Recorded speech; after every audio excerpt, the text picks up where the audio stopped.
السلام عليكم ورحمة الله وبركاته. كلنتي wanaagsan daawadayaal meel kasta iyo saacad walba oo joogtaan ku soo dhawaada barnaamijka arrimaha bulshada oo nooga barateen toddobaadkiiba mar inaan idinka soo gudbino TV-ga qaranka xaruntiisa magaalada London.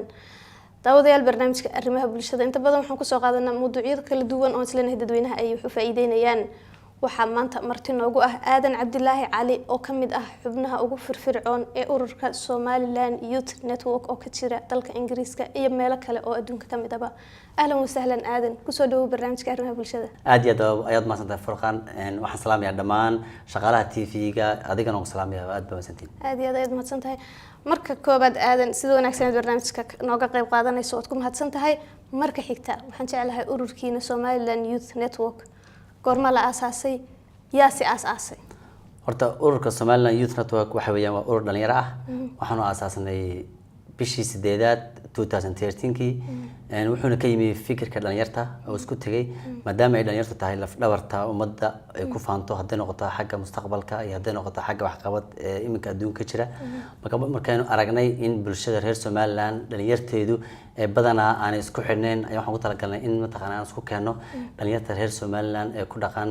magaalada London gaar ahaan network baan ugu talagalnay oo kaasoo macnihiisu yahay in la isku xiro dhamaan dhalinyarta reer Somaliland ee ku nool daafaha adduunyada. aadan ururkiinani ma gudaha London ama UK ayuu ka hawlgalaa mise waxa jira meelo kale caalamka ah oo ka shaqeysaan. ururkan horta badanaa markii ugu horeysay waxa laga aasaasay magaalada London waxaana aasaasay 12 dhalinyaro ah oo anigu aan ku jiro marka kadib wuxuu ku fiday dhinaca Scandinavian-ka waxaanu ku leenahay dhalinyaro aad u firfircoon magaalada Oslo ee wadanka caaliga Norway iyo wadanka Switzerland labada imkaan ka shaqeynaa waxa kale oo jirta iyagana dhalinyaro fara badan oo degan Australia oo iyagana doonaya inay nagu soo biiraan oo madaqaan doonayna la qabtaan marka wax alla wixii dhalinyaro ah ee reer Somaliland ee ku dhaqan daafaha adduunyada waanu soo dhaweynaa aadna u mahadsanyihiin. aadan waxaad noo sheegtay inaad bishii 8aad ee sanadkan ururkiina la aasaasay oo magaalada London waliba laga aasaasay laga bilaabo waqtiga aad noo sheegtay maxaad isleedahay way idin qabsoomeen oo aad ku faani kartaan. horta runtii maadaama aanu nahay urur dhalinyaro ah oo isku cusub aad ogtahay in xilligan mataqaana xagga dhaqaalaha dhinac walba iska adag tahay hadii aanu eegno wax qabadkeena wallahi runtii wax qabad fara badan oo mataqaana bulshada Somaliland wax tari karaya waanu qabanay ballanqaado badan waanu sameynay insha Allah ilaahayna garab qabanay. maxaa kamid ah wax qabadyadaas aad ka dhawaajisay. wax qabadyada aanu sameynay waxa kamid ah badanaa waxaanu duubnaa video clips baan duubnaa kaasoo aan ugu talagalnay bulshada inaan ku wacyigelino aanu gaarsiino mataqaana wax qabadka bulshadu sida tahay dhalinyarta isku wacyigeliyooda isku xidhnaanshahooda in laga wada shaqeeyo mataqaana nabadda laga wada shaqeeyo qabyaalada laga hor yimaado iyo marba waxaan aragno in bulshada ay faa'iido u tahay ayaanu ka soo duubnaa bulshada taasoo aan ugu talagalnay inaanu ururka keed uga dhigno si aan hadhow aan u isticmaali karno bulshada waxay talaahan nagu soo aadan taa hadda aad ka dhawaajisay haddii aan ku dabagalo ee tiri qabyaalada sida looga hortagayo sidee isleedihiin qabyaalada waa looga hortagi karaa ururkiinu balaanka uu ugu talagalay qabyaalada in laga hortago waa maxay. horta qabyaalada waanu ognahay dhibaatada ay wadankeena ku hayso ilaahayna waxaan rajaynayaa dadka dhammaan inuu ka wada saaro laakiin waxa jirta klibyo aanu duubnay runtii qofkii daawada kale YouTube ka helaya waxa la yiraahdaa Somaliland Youth Network qabyaalada sidee looga hortagi karaa hadda daawada barnaamijkaas waxaad ka helaysaa aqli fara badan oo ummadda kugu soo kordhinaysa sida looga hortagi karayo waan ognahay qabyaaladu inay dhibaato badan ku hayso wadankeena laakiin waxa u baahannahay wax weeyaan ka wacyigelin iyo sidii looga hortagi lahaa mid kamid ah dhalinyarta inaga naga mid ah oo la yiraahdo Ahmed ayaa isaga soo jeeday tala fiican taasoo ah in laga sameeyo xeer qof alla qofkii ku dhaqma qabyaalad ama laga dareemo in ay dawladdu ay ka sameyso xeer waan ognahay qabyaalada xaggan Yurub markaynu joogno waxa jira wax la yiraahdo cunsurinimo oo iyadoo dhinac soo garab istaagaysa qabyaalada waa la mid noqonaysa hadda tahay muslim oo kale hadda tahay madow qof madow iyo cadaan oo kale shaqadu si wada sinaanayaan oo kale marka waxa loo baahan in xeer laga sameeyo ayaan doonaynaa insha Allah ilaahay. marka xeerka aad leedihiin in laga sameeyaan doonaynaa ma idinka ka sameynaya urur ahaan mise dawladda Somaliland ay hor dhigaysaan oo ka codsanaysaan in xeer ka sameyso. maya waxa weeyaan talooyin ay soo jeediyeen dadkii bulshada ahaa mid kamid ah oo aan soo aad buu fiican maadaama waxaan uu yahay sharci Soomaalidu waxaan badanaa dad wax qora ma nihin waanu yeelaynaa dad qora laakiin dad qoraal ku kala baxa ma badanaa waxa la yiraahdaa waxaan afkaan ka sameeynaa afkay ku sameeyaan kadib ku kala dhaqaqaan marka waxaan rajaynaynaa in tala walba oo aan bulshada ka soo qaadno inuu la kaashan doono mataqaana dawladda Somaliland si mataqaana iyagana ugu sii gudbino wacyigelinta aan halka ugu sii wadno. waa tahay daawadayaal weli barnaamijkeena arrimaha bulshada ayaan ku guda jirnaa oo aadan umarti inoogu yahay oo ka socda ururka Somaliland Youth Network waxa ay sidoo aadan noo sheegay ay wax ka soo diyaariyeen ama ay dadweynaha ka weydiiyeen oo baaritaan ku sameeyeen ama cilmi baaris ama research qofba sidoo u yaqaano sidii qabyaalada looga hortagi lahaa wala aan la daawano dadweynihii uu fikradooda ka soo qaatay iyo waliba sidii ay dadweynahaasi ay ugu talagaleen in qabyaalada loo joojiyo jilaayeen dhalinyarada in ay ka horumariyaan xagga qabyaalada runtii qabyaaladu wax soo jiray waxaan badan soo jiitamayay wax la baabin karo ma aha laakiin wax tanaasul lagu sameyn karo hadii aan dib looga tashado runtii wixii dhalinyarada waa aragtay qurbaha ku nool markasta imika way ka dagaalamaan way ka hadlaan taasi imika la oran maayo qabyaalad cad oo dadku ku dagaalamaan baa jirta laakiin waxaan u maleynayaa hadii wacyigelin fara badan laga bixiyo oo xeer laga soo saaro waxyaabaha gaarka ah qabanaya qabyaalada in ay dib looga tanaasuli karo runtii wax kasta waxay ribileeyeen imika sida argaysid imika loo sameeyay wadankan oo kale qofka hadaad kula dhaqantid wax reesisnimo ah inuu xeer ku qabanayo laakiin wadada horumareen laakiin waxaan u maleynayaa dalkan kulanahay imika Soomaaliland oo kale hadii ay ururadu ka tashadaan xeer laga soo saaro in horumar fara badan laga sameeyo yaraanayso qabyaaladu runtii waxaan oran lahaa dadka xagan ku horumaray wadanka experience u leh waxaan ogaaday in wadankii tagaan ay dadka ka dhaadhiciyaan ay u sameeyaan maxay wacyigelin fara badan ay bandhig fara badan u sameeyaan oo xeerasha lagala tashado sidii ay ugu horumarin lahaayeen waxyaabaha qabyaalada lagala dagaalamayo runtii qabyaalada xukuumadda hadii ay ka sameeyso laftigeega maxay heeday xeerar hoosaad waxaan u maleeyaa wax badanaas dhimaya cidka kaliya wax ka qaban kartaana waxayaan waa dhalinyarada wax bartay iyo xukuumadda oo istaagaysa marka hadii dadku mid noqdaan oo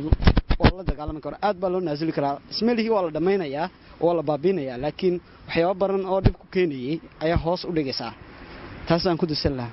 الرحمن الرحيم وبه نستعين على أمور الدنيا والدين مقعي محمد كم مقع دار محمد صوفي سؤال شاد ويدسي كسابسان سيدي قبيل كلا ولا دقالمي كرا هدي أن اسكو دايران كجوابه قبيل كدد سلامة بين نهاي إلهي باسور رقي خاصة نصب كأي قبيل كبا كتاب كنا منسل كي كتالا hase yeeshee sida loo isticmaalayo iyo sida rasuulkii laga soo xigtay ama quraankeenu dhigayo ilaahay yiri ha loogu dhaqmo waa kala duwan tahay Soomaalidu waxay ugu dhaqatay si qaldan waxaanan oran lahaa faa'iido ugu filan intay maanta dhibaato ka haystaan Soomaalidu qabiilku wuxuu qiimo leeyahay qabiilka waxa qurux badan in loogu dhaqmo sidii ilaahay yiri ha la isku garto oo kaliya laakiin lama oranin garanaysa qaabkan la isugu midabta koorayo qaabkan la isaga kala sareynayo qaabkan la isaga kala weynaysiinayo dadka in loogu dhaqmaa taas way qaldan tahay waxaan oran lahaa sidii ilaahay yiriun ha loogu dhaqmo qabiilka laakiin sida qaldan Soomaalida ha iska daysa haday rabto midhaheeda ama faa'iidadeedana ha eegto waxay ka hayaan maanta Soomaalidu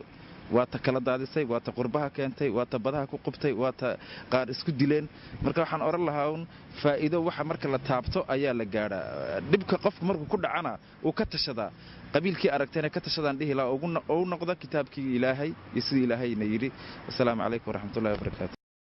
si looga bixi karaa ama si looga hortagi karaa ama si lagu dhameyn karaa horta waxa fiican in qabyaaladu ay u baahan tahay in la daraaseeyo inta la fariisto la yiraahdo in see lagu bedel kara qabyaalada waa in lagaga bilaaba dhalinyarada la fahansiiya qabyaaladu say tahay iyo dhibaatada ay leedahay mar haddii dhibaatada ama dhibaatada aan la fahmina xalkii lama heli karo maanta halkan waxaad ku arkaysaan dhalinyaro fara badan oo isku timid oo cid kastaba leh reer Somaliland oo meelo fara badan ka yimid waxa isu keenay waxa weeyaan kubadda inay wada ciyaaraan gacmaha is haystaan waqti fiican baa ku qaadanayaan wax ma taqaanaa kalo isugu yimaadeen ma jirto marka haddaynu rabno inaynu bedelno waa inaan dhalinyaradeenna u sheegnaa aynu ka dhaadhicinaa marka halkee laga bilaabi karaa weeyaan in laga bilaabo weeyaan iskuullada iyo macalcaamadaha laga bilaabo oo loo sheegaa dhalinyaradii si aynu u helno generation cusub oo ka bannaan qabyaalada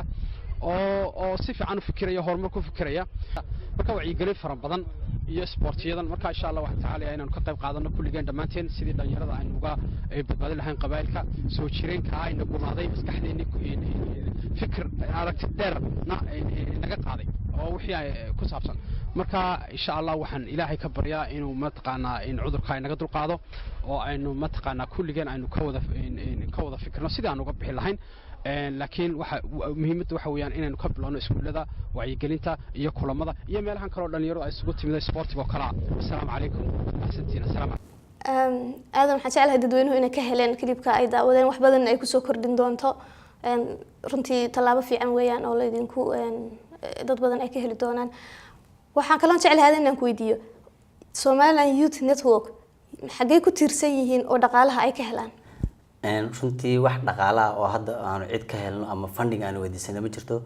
waxaan ku dhisnaa badan waxayaan ururka dhexdiisa ayaa qof walba wuxuu awoodo ama qof walba iskii isku caawiya oo mataqaana shaqo waxaan wada qabanaa nin walba dhanka ka soo gaaro gacantaan u qabsanaa maalintan wax leenahay nin walba lacagtiisa la yimaada bartasan anaga asxaabana badan laakiin cid habeerate lacag nagu qarash kareysa oo mataqaana nasiisa ma jirto laakiin waxa jira ururo fara badan oo noo balan qaaday haddii aan u baahno xagga caawimo haddii noqoto sidoo xafladaha loo qabsan lahaa howlashii aan ku shiri lahayn meelashan wax ku qabsan lahayn kuwaana way jiraan ay ka mid yihiin ururka Somaliland Westland Community oo id madaxda ka yahay iyo ururka Haya oo isagana Rashiid aadan madax ka yahay labadaba balan qaad fiican bay noo sameeyeen aad u mahadsan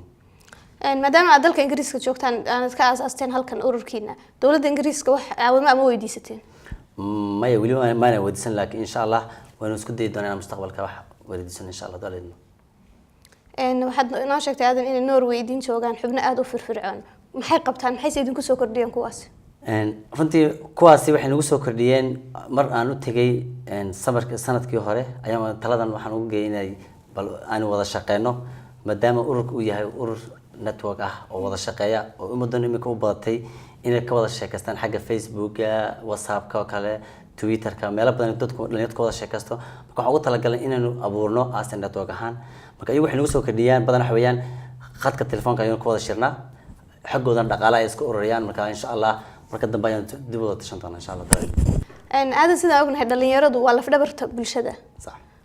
haddana waxaad ka dhawaajisay inay xubnihiina Norway ku sugan ee firfircoon ay lacag ururiyaan dalkii waxa ka socda wax qabad fara badan dhismayaga ka socda wadooyin haday noqoto haday isbitaal noqoto haday ay noqoto meelaha agoomaha loo dhisay xar iskuulada haday noqoto maxaad isleedihiin waad uga qayb qaadan kartaan horta runtii fiican ka dhawaysay balan qaad waan sameeynay oo ugu talagalnay wadada ceergaabo inaanu ka qayb qaadano contribution kala sameynayo taasoo ahayd lacag aan aad u fara badneen taana wajidaan hadda ku sheego waxayaan lacag kun geniya waan ugu talagalnay inaan ka qayb qaadano wadada ceergaabo talabaada kale dhalinyarteeda waxa badan waxa jirta hablo fara badan oo bartay caafimaadka oo bartay dhakhtarnimada haday noqoto nursingka waxay balan qaadeen in haduu aalidma samarka ilaa 4 gabdhood ay tagayaan iyagoo ku shaqeynaya volunteer ahaan marka waxaan ugu talagalnay badan dhalinyarta markaan nahay reer Somaliland ahaan waxa jirta adigoo aan lacag haysan waxaad dalkaaga ku caawin karaysaa waxayaan Yurub markaad ku nooshahay aqal kasta aad hesho hadaad ka shaqeynayso meel warshad ah ama aad ka shaqeynayso company ama aad baratay jaamacad haddii aad qaadato maamulka meesha aad ka shaqeynayso ee jira wadankii geeso waxa laga yaabaa wadankii inaad aad ugu faa'iideyso sababta waxa laga yaabaa dhalinyarta iminka joogta Somaliland waan ognahay shaqada ku yartahay barnaamijkan soo dubno ah sidee Somaliland dhalinyarta shaqo loogu abuuri karayaa ayaa iyagana ku jirta programkaas ugu talagalnay dhalinyarta iyo Somaliland marka dhalinyartu badan waxa ugu talagalnay waxyaabaha maadaama aynu Yurub ku noolnahay aynu ognahay dhibaatada dhalinyarteena reer Somaliland ku haysta qurbaha iyo tahriibta iyo waxa soo dhan waxa ugu talagalay wacyi badan ka sameeyno waxaan kale u sheegay dhalinyarta reer Somaliland ee ku nool wadankaygii in wadanka ay joogaan ay uu yahay wadanka maanta ugu qanisan oo laga heli karayo wax walba haday noqoto nabadii cuntadii la cunayay barwaaqo iska taalo marka waxaan leeyahay dhalinyarteena dhulkiina hal adkaysto ha laga wada shaqeeyo dadka wax bartay jaamacadaha bartay dhalinyarta iminka waxa jirta dhalinyar badan saaxiib ahaan jirnay oo jaamacadii ka baxay dhalinyartaana hadda ka shaqeysan marka waxaan leeyahay in dhulka loo adkaysto iyagana ay aqli keenaan badan aan la sugin dawladda oo la oran badan waxaan dawladdan sugeena shaqo ma taalo wadankii waan ka tahriibaya taas waxa macquul ah meel kasta tagto shaqo meel ku taalo oo lagu siinayo habeelata ma jirto waxa loo baahan yahay inaad adigu maskaxda la keento aqliga kaashato shaqooyin fara badan oo mataqaana maanta hadii wadankii la tago oo laga shaqeyn lahaa oo dadku lacag ku helayeen oo wadankana mashquul ka wada dhigay dhamaanteed ayaa jira marka waxaan leeyahay dib isku noqda dhalinyarta isku taga group wada shira hadba dhanka aad leedihiin dhalinyarnimo ayaad wax ku qabsan karaysaan isku taageera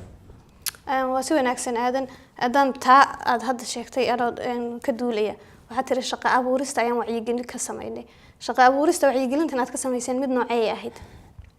waxaanu ka sameynay waxaanu soo ururnay dhalinyarta reer Somaliland ama shacabka ayaa waxaan la wareegnay sidee baa loogu abuuri karaa shaqo ama dhalinyarta reer Somaliland sidee shaqo u abuuri karaan marka hadaad clipka waxaad ka fahmaysaa wadankii dadku ma taqaanay qofku xagan joogo wuxuu arkayaa indhihiisa furan shaqooyin fara badan oo agaarkaaga maanta taala ayaa marka wadankii tagto ayaa loo baahan marka qof wali wuxuu dhiibayaa talada wadankii taala iyo sida ma taqaanay qofku shaqo u samaysan karayo anigu ma nihin dad lacag kasta oranaya shaqan ku siinaa waxa sameeya waxa weeyaan dadkan aqli ka soo qaadayna aqligeena bandhigana marka si iyaguna uga fakaraan oo arkaan in waxaan qofkan uu sheegayo yahay sida uu fudud oo maanta shaqo ku heli karayo أنا يعني وزيركي هوري شقada iyo arrimaha bulshada su'aashan aad weydiiseen dhalinyarada maxaa lagu horumarin karayaa dhalinyaradu anigu horta wasiirkii shaqadan baa ahaayo aad baan si gaar ah ula sii shaqayn jiray waxaan oran karaa horta ma sha Allah tacliin wadanka ku filan way helaa xagga ay ka liitaan waxa weeye waa xagga shaqada horumarka aynu la sameyn karaynaa waxa weeye in programs la helo shaqo abuur halkaynu carruurta dhalinyarta ka taageeri karaa ee tahriibta kaga celin karaynaa waxa weeyaan inay shaqo helaan shaqadii sida loo helayaa waxa weeyaan waxa loo helayaa waa inaynu helaa dhalinyaradiina qurbaa joogta ama dadkeena qurbaa jooga inay maal gashadaan warshado shirkado wax wadankii ay iyaguna shaqo ka helaan marka anigu waxaan idigu boorin lahaa sida ugu wanaagsan in ku horumarin karayna wax weyn iyagoo aynu maaragtay self esteemkooda dhisno oo qofkii shaqo helo shaqada ama dhalinyarteena soo tahriibaysa ka wacyigelisaan horta inaanay right ahayn inuu qofta naftiisu biimeeyo ta kale qurbaha kan marbay wacnaayeen oo loo iman jiray oo shaqo laga heli jiray oo tadawir laga gaari jiray imika sidii hore maaha marka adinko comparison ka sameynaya qurbaha uu ahaan jiray ka maanta ay iyagu ku soo dhacayaan inaanay laba isla ahayn oo aad uga la hadashaan halka kan maaha the right place iminka la yimaado waxaan qabaa dhalinyaradu inay tahay mustaqbalka Soomaaliland iyo laf dhabarta sida loo horumarinaya waxa weeye waa different faults one horta waa in budget loogu talagalay dawlad ahaan oo budget ay ka noqotaa segment budgetka Soomaaliland anigu wasiir dawladii maaliyadda anahay waxaan ka shaqeeyaa waa budgeting marka qayb budgetka yearly basis marka la qorsheynayo dhalinyaradu waa in qayb maxaan ku dhahdaa loogu talagalay oo ay ka muuqataa waa in dhalinyarada ay heshaa shaqo dhibaatooyinkan haysta dalka ka jira waxa weeye ardaydii oo dhammi dhalinyaradu waxay gashaa waa jaamacado knowledge caadi lagu barto laakiin waxa ka maqan inanka aan doonayn inuu advancement jaamacad galo oo kale waxa ka maqan qaybtii ahayd inuu vocational magaranaysa schools ama technical schools institutes oo kala ayaa ka maqan oo markiiba ay ahayd uu shaqo ku helay haduu maxaan ku dhahdaa uu doonayo dalka oo dhamina run ahaantii uu baahan yahay waxa kale oo loo baahan yahay dalkeena ka jiraan organizations dhalinyaradu ay leedahay oo empowerment lagu sameeyo waayo dhalinyarada suldaanna wuxuu uma sheegi karo caaqilna wuxuu uma sheegi karo waxaba difficult aabahood iyo hooyadood imka say xusuusayaan because waa different world baa lagu joogaa waa digital information baynu joognaa waqtigan xaadirka marka in peer pressure iyaga wax iska dhageysta iyagii in la empower gareeyo oo ay iyagu isu noqdaan mentoring programs ay ku jiraan ayaa maxaan ku dhahay necessary si aanay delinquent ma aanay maxaan ku dhahdaa aanay u noqon oo aanay iskuuladii aanay maxaan ku dhahdaa aanay uga baabiin enticements ka badan ee ay ka mid tahay gangiska iyo tahriibka iyo what have you na ay uga baaqdaan cidda qudhe ka celin kartaa waa dhalinyarada maaha other generations 50 years ay u dhaxayso laakiin waxa weeye group iyagu inay dhexdooda maxaan ku dhahaa is-empower gareeyaan marka ay helaan necessary stepskii maxaan ku dhahdaa runtii u sahli lahaa waxyaabahaas oo kale sidii qaadka loola dagaalami lahaa sidii drugs kale oo common Europe ka ama America ka ama Canada ka maxaan ku dhahdaa aanay ugu dhicin waxaas oo dhan waxay u baahan tahay pressure badan oo runtii lagula dagaalamo oo maxaan ku dhahdaa u sheega cidda qura ka dhaadhicin kartaana waa inan the same age iyaga la ah oo soo maray stepskaas maxaan ku dhahdaa runtii isagu experience-ka leh laakiin oodana garanaynba waxay marijuana tahay iyo waxay tahay maxaan ku dhahdaa taariibku wuxuu yahay oo aan garanayn waxba kale laakiin de hawsha aqalkiino halkiina carruurta laga soo dhaweyn lahaa dhalinyarada familieski way eriyayaan dhalinyaradii oo dagaalun bay kala hormanayaan marka inay la saaxiibaan de carruurtooda inay dawladuna de qorshe maxaan ku dhahdaa waxaasoo dhan enforcement ku samaynaya ay samayso oo ay fahanto stageska dhalinyaradu waqtigan xaadirka ah ay marayso internet weel baa lagu jiraayo waxyaabo horaan dhalinyaradu aanay hore u heli jiray now waa their fingertips saasay u garaa ayay u helayaan any information ay u baahdaan marka waxaan qabaa haddaynu fahansanahay dhalinyaradu inay tahay the future like any other country in the world waa in availability looga dhigaa fundskii waa in availability looga dhigaa inay leadership programs ay jiraan waa in maxaan ku dhahdaa looga dhigaa majority-gooda technical maxaan ku dhahdaa inay to stay in school waa in looga dhigaa maxaan ku dhahdaa inay vocational school iyo technical schools ay helaan there's so much even xitaa voluntary basis ay dhalinyaradu ay qaban karaan ka jaamacadda ka soo baxa hadduu shaqo raadinayo isagaa laga rabaa isagoo jaamacad ka soo baxay inuu isagoo abuuro maxaan ku dhahdaa shaqooyinkii iyo what have you camal la'aan baahsan oo waddankeennii ka jirta oo kuwa badda iyo isku guraya badaha iyo tahriibka markaas si taa looga baxo waxaa la doonayaa in shaqo abuurus loo sameeyo oo dhallinyaradeenii waxbaratay weliba ee waddankeena waxbaratay la shaqo geeyo oo wax lala qabto oo istaadiumyadii ciyaaraha dhinac walba laga taageero si ay uga baxaan qurunka iyo tahriibka iyo wixii xumaanay ay ku jiraanba aadan waxaad noo sheegtay imika inay ururkiina ka mid yihiin hablo caafimaadka bartay oo diyaar u ah in intay waddanka tagaan waqtiga fasaxooda ama samarka ay xirfadooda ku caawiyaan dadkooda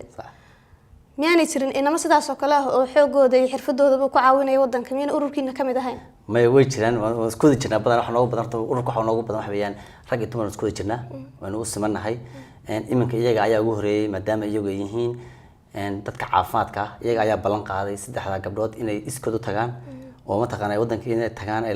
la soo shaqeeyaan dhakhaatiirta waddankii si ay ugu gudbiyaan waxqabadkooda ama ay waddankooda uga soo shaqeeyaan waynu ognahay badanaa dhalinyarta Yurub ka dhoofta ama America ka dhoofta ama qurbaha ka dhoofta marka waddankii tagaan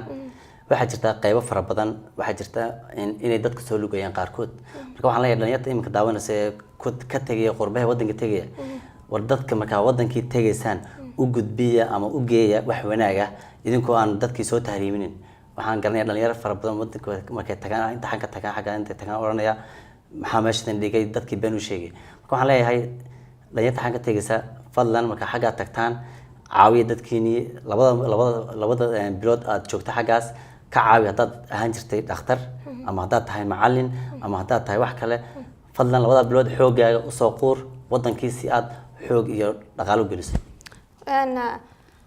waxa kaloo jira sidan hadda aad sheegtay tahriibka waddanku ku soo badan ee dhalinyaradu way hii kacday markay arkaan dhalinyaradii la midka ahaa oo waddanka intay ugu yimaadeen ay kala dhaqaalahoodii kala duwan yahay sax maxaad ugu talagasheen dhalinyarada soo tahriibaysa wacyigelin ma u diyaariseen ama ma isleedihiin intaad halkaa ugu tagtaan waddankoodii iyagoo jooga aad wacyigelin u samaysaan oo aad la hadashaan horta faqana waan cusubnahay badan waxaa jirta waxyaabo fara badan oo ugu talagalnay inaan dhalinyarta reer Soomaaliland aan iska kaashano aan wada qabano way jirtaa badan waxyaabo ugu horeeyay laga wada hadlo waxay tahriibta si loogu hortagi lahaa anagu quwad aan tahriibta ka hortagno ma lihin laakiin waxaan leenahay dhalinyarta iyagaas maqasha mar aan wareysanay wasiir dawladda Soomaaliland ee maaliyadda aan wareysi ka qaadnay kullu meesha ku jira ayaa aad u sharaxaya mataqaana sidii dhalinyarta waddankii tahriibta loogu yeelan lahaa shaqan loogu abuuri lahaa marka badan waxaan sameeynaa waxaan anagu wacyigelinta inaanu kala hadalno xagga Facebook-ka xagga YouTube-ka xagga TV-yada iyo badan waxaan u talagalnay dhibaatada dhalinyarta Somaliland ee qurbaha ku haysata haday tahay magaalada London Oslo dhamaan qurbaha dhan waxaa jirta dhalinyaro fara badan oo dhibaatooyin qudhooda ka haysta markay wadanka yimaadaan kuwan insha Allah kelbiyada dambe ayaan soo bandhigi doonaa aadan ugu dambeyntii dad badan ayaa ku daawanaya oo dhalinyaro u badan runtii ama maadaama aan dhalinyaro ka hadlayno barnaamijkeenu dhalinyaro ku saabsan yahay maxaad u soo jeedinaysaa ama hadalkaaga ugu dambeeya dadweynaha ku leedahay waa maxay hadalka ugu dambeeya dadweynaha ku leeyahay horta marka hore waxaan mahadnaqayaa dhammaan dhalinyarta nagala shaqeysa ururka ay ugu horeeyaan Hani Ahmed Afnaan Hodan Kaltuun iyo waxaan kaloo ka salaamayaa Xamse Maxamed iyo dhammaan xubnaha firfircoon ee nagala shaqeeya oo kamid yahay Rashiid waxaan leeyahay aad iyo aad baa mahadsantihiin wada shaqeynta xoog leh aan wada shaqeyno dhalinyarta reer Somaliland waxaan leeyahay isku duubnaada wax wada qabsada danihiina mustaqbalka ka tashada in laga fogaado qabyaaladan uu kula talinayaa wax kaloo kula talinaya waxyaan inay noqdaan wadaniyiin wadanimadu waa maxay marka waan la isweydiiyaa sidaad wadan ku noqon kartaa sida dhulkaaga ma taqaan wax ugu tari karaysaa waa inaad noqotaa bri inaad kamid noqoto dadka ka qayb galaya historyga Somaliland ee ah dadka wax soo qabtay badana waxaan ogahay aan rajeynaya insha Allah inuu kamid yahay mid mustaqbalka dalka hanan doona kaasoo horumar gaarsiin doona marka waxaan leeyahay isku duubnaada wax wada qabsada dalkiina u wada halgama meel ugu soo wajeesta dhalinyarta reer Somaliland waxaan leeyahay waxaad nagala soo xiriiri kartaan si aan u wada shaqeynteena ugu wada dhaxayso Facebook iyo www.slyn.org oo ah website-ka ururka waxaad kaloo nagala soo xiriiri kartaan email-ka oo ah info@slyn.org dhalinyarta reer Norway iyagana aad ka shaqeey waxaan leeyahay aad iyo aad mahadsantihiin dhammaan dhalinyarta reer Somaliland iyo SLYL nabada garanaysa ama magacayga muuqayna garanaysa waxaan leeyahay hambalyo aad u mahadsantihiin aad u mahadsantahay sida quruxda badan ee barnaamijka nagala qayb qaadatay waa tahay daawadayaal waxaan soo gaarnay gabagabadii barnaamijkeena arrimaha bulshada oo marti noogu ahaa Aadan Cabdilaahi Cali oo kamid ah xubnaha ugu firfircoon ee ururka Somaliland Youth Network intaan ku kulmi doono barnaamijkan lamida aniga iyo martideeda sharafta leh iyo Jamaal Xasan oo qaybta farsamada noo fadhiyay waxaan idinkaga tageynaa sidaa iyo salaamu calaykum waraxmatullaahi wabarakaatuh